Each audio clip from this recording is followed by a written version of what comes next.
is the art style and complexity. A lot of people might know that I'm gonna put some images for Fintastic Sea over here. So you know there's goofy fish and everything. When I develop or design Fintastic at the beginning, I thought it's gonna be an easy, sort of goofy and kind of fishy game. Fishy game. However, as you guys know us, we do like more medium weight or more complex games, so the game in the end ended up to be a medium weight sort of card game.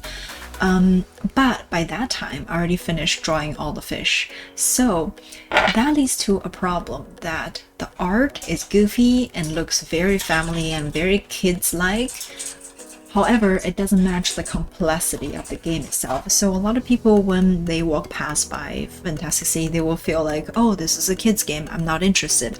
Or they will bring kids, and then kids will be interested in all the goofy fish with googly eyes, but we have to tell them, hey, this is more complex than it actually looks. So biggest takeaway for Fintastic Sea, if you're an artist, or if you're drawing your own game, or if you're trying to find an artist for your game, please keep that in mind. The art style has to reflect on the complexity, so the marketing kind of lead them to the right target audience by looking at it.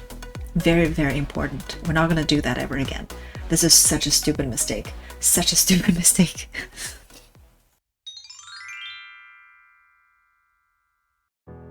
Alright, second mistake that we made, it is know when to stop. I think this is a designer's like general problem. You don't know when to stop. You just feel like your kids can keep growing and get better and better, and you never know when to stop. So back then, a lot of people probably doesn't know. Back then, Fintastic Sea has 3 different variants. So when you buy the box, you can play 3 different modes. There are family mode, intermediate mode, and the more complexity mode.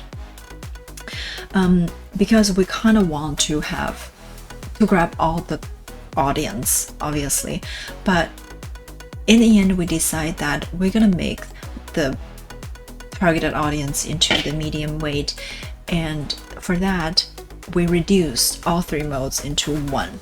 And also at the same time, this was around the same time that we kind of approached this concept to, or the game design, to other publisher to see if they want to localize the game.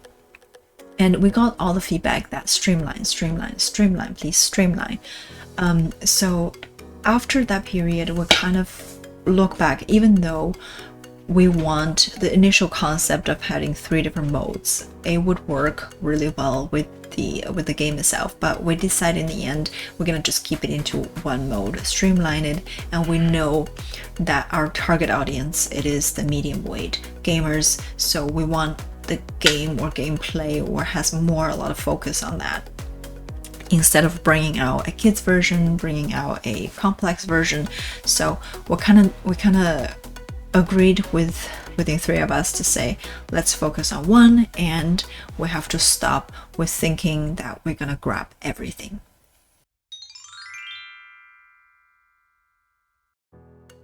Lesson 3. During the time when we wanted to actually, so the campaign is already planned in a certain date. I remember it was May or something, but the biggest problem that hit us, it is all the US tariff thing, and the DHL in Germany doesn't work doesn't ship to US anymore. So there's a lot of panic around shipping. So I would say that the political situation is changing day by day. So when you know roughly which time you're going to fulfill your games, please keep in mind that logistic, it is going to be a big problem. I think Yuden did a great job when it comes to doing the research and how we're going to do that. So just keep that in mind. If you didn't calculate it carefully, they can have a tremendous amount of loss. It is terrifying to think about it if you didn't do enough research. So keep the logistic reasons, or keep the logistic aspect, which is a huge aspect, especially if you have a lot of game that you fulfill to different countries. Keep that in mind. It might break you, so keep that in mind. Keep that in mind.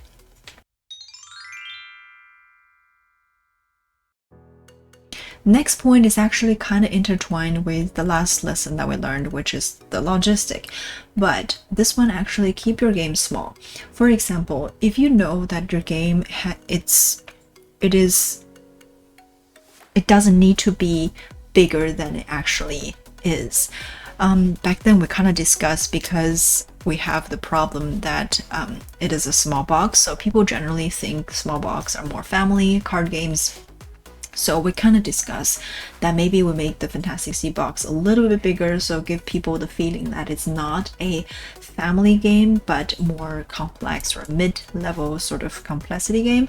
But in the end, because of logistic reasons, we say we have to keep the game small as possible, because when it comes to the component itself, it's only just cards with one wooden token. So it's really not necessary to have a bigger box just for for the sake of having a bigger box. So we decided in the end we keep the box as compact as possible, because after all the research that Yulen did during the world situation, we said we're going to fulfill the game ourselves from our own living room, meaning that it's going to have to be packed inside a tiny little box and shipped to US. So look back, it is the greatest decision that we did for Fintastic Sea. So if you know that your game it can be compact, make it compact. It doesn't need to have a big box with a lot of empty space inside the box. Next lesson is actually marketing. It is a good old topic of marketing. Within three of us, I would say none of us actually have the experience of marketing, which is why a lot of companies pay a huge amount of money, find external companies to do the marketing for them. But for us, I mean, budget is a problem, and also the card itself, because Fintastic Sea is a card game, so the profit of the game itself is already not huge enough for us to invest a lot of them on marketing. So we said, okay, we're just gonna do a little bit, and hopefully that with our community from Wanderlust can cover the cost of Fintastic Sea, which it did. So granted that it did, but we could have done a lot better when it comes to marketing. We could have include a lot of people into our developing series or developing progress, so people can see how we kind of play test the game or how we draw the fish and everything. That's actually what we're trying to change for Battle of the Knollen. You can see that for the third project, it's the one that we're going to probably publish next after Fintastic Sea. You can see we have a lot of content around that already on our YouTube. So if you wanted to make some constructive criticism, or if you want to give us feedback, you could. So for smaller indie company, when you don't have a big budget kind of to invest all out once to do the marketing, then it is way more important to build the natural organic audience. They're interested in the process, they're interested in the studio, the people inside the studio, instead of they see the advertisement. I think me personally, I also kind of prefer knowing the person, like I feel like I can trust them, instead of repeatedly seeing advertisement on Instagram or YouTube or Facebook. So yeah, we kind of need to change that strategy for our next project, which I think we're doing great. We're doing great so far. We're doing great. We're doing okay. We're doing okay. So those are the lessons that we learned from Fintastic Sea. Even though this is our second project, there's still a lot to learn. So keep in check, match your art style with your audience, and when you know when to stop your developing process, and keep logistic and scope in check so that it never go out of control, and never underestimating the power of community and marketing. So I hope if you're looking into like self-publishing or publish your first game with another publishing company, this video can also kind of helps you to navigate into the system, because publishing is really a system. It's not like a to-do list. So yeah, we still have a lot to learn. I'm pretty sure when we look back, when we keep doing this, when we look back our history in 10 years, we're gonna say, ha, noobs, so many mistakes made. But we're growing. We're growing, 3 of us, we're growing together with our community together, and I hope our project can be better and better and wiser and fun.